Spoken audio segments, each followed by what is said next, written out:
অর্থ থাকলে কখনো গ্রামে বসবাস করা উচিত নয়। গ্রামে ১০০ বিঘা জমির মালিক হওয়ার চাইতে শহরে এক টুকরো ভাড়া বাসায় থাকা অনেক ভালো, অনেক আরামদায়ক ও অনেক সম্মানের।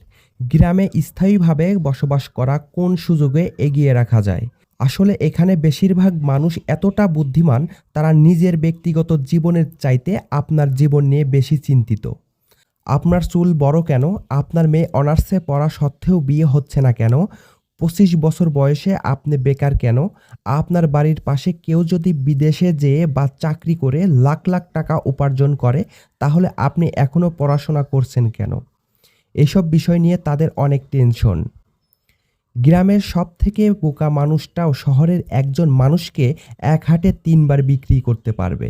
আপনি পুকুরে যত্ন সহকারে মাছ চাষ করছেন, একদিন ঘুম থেকে উঠে দেখবেন মরে ভেসে আছে। আপনি কিছু ফুল ও ফলের গাছ রোপণ করবেন, সকালে দেখবেন গাছের গোড়া থেকে কেটে রাখা হয়েছে। এমনকি আপনার বোন বা মেয়ের বিয়ে ঠিক করবেন, গ্রামের সহজ সরল কেউ একজন নিজের টাকায় সিএনজি ভাড়া করে বরের বাড়ি যেয়ে দুর্নাম করে বিয়ে ভেঙে দেবে। এমন কিছু বিষয় নিয়ে তারা চিন্তা করে যা আপনার ফ্যামিলি কখনো মাথায় ঘামায় না। গ্রামের বিরাট পাট একটি ঝগড়া, এমন কোনো বাড়িই খুঁজে পাবেন না যেখানে জায়গা নিয়ে বিবাদ বা বিরোধ নেই। গ্রামের এই ফ্যামিলি ওই ফ্যামিলির ঝগড়া লেগেই থাকে।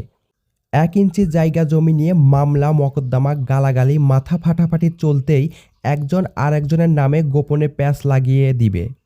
কাউকে পছন্দ না হলে তার বিরুদ্ধে আরেকজনের কাছে দুর্নাম করা। এমনকি বিয়ের প্রস্তাব আসলেও গোপনে প্যাঁচ লাগিয়ে দেওয়া যেন গ্রামের মানুষদের নিত্যদিনের কাজ। গ্রামের মানুষ এতটাই সহজ সরল, সফটওয়্যার ইঞ্জিনিয়ার বোঝে না, ইলেকট্রিক্যাল ইঞ্জিনিয়ার বোঝে না, এমনকি এমবিবিএস ডাক্তার মানেও তারা বোঝে না। তাদের কাছে সরকারি চাকরি মানেই পুলিশ হোক সে কনস্টেবল, আর্মি হোক সে সৈনিক, পিয়ন কিংবা গ্রামের প্রাইমারি শিক্ষক, এগুলো তাদের পছন্দ। একজন নার্সকে তারা যেমন ডাক্তার ভাবে, তেমন একজন সরকারি মেডিকেল এমবিবিএস বা অন্যান্য ডাক্তারি ডিগ্রিধারীকেও তারা একই রকম মনে করে। তাদের কাছে আপনি সরকারের কততম গ্রেডের চাকরি করেন তার চাইতে গুরুত্বপূর্ণ প্রাইভেট জব করেন নাকি গভর্নমেন্ট জব করেন। আপনি প্রাইমারি স্কুলের পিয়ন হলেও হয়তো তারা মেয়ে বিয়ে দিতে চাইবে।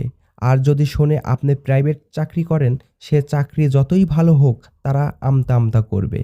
আর গ্রামের প্রতিটি চায়ের দোকানে চায়ের চুমুকে চুমুকে কথা হয় কার বউয়ের বাচ্চা হচ্ছে না, কার বউ কার সঙ্গে কথা বলছে, কার ছেলে মেয়ের বিয়ে হচ্ছে না, সেসব থেকে শুরু করে রাজনৈতিক, অর্থনৈতিক, খেলাধুলা কোনোটাই গবেষণা বাকি থাকে না। গ্রামের মানুষ যে কি ভাই, পরনে লুঙ্গি আর আলাভুলা একটা হাসি দেখে তাকে সহজ সরল ভাববেন না। এত কিছুর মাঝেও আপনার গ্রামে কিছু শুভাকাঙ্ক্ষী থাকে যারা আপনাকে বোঝার চেষ্টা করে। কথাগুলো বলার উদ্দেশ্য কাউকে কষ্ট দেওয়ার জন্য না। ধন্যবাদ।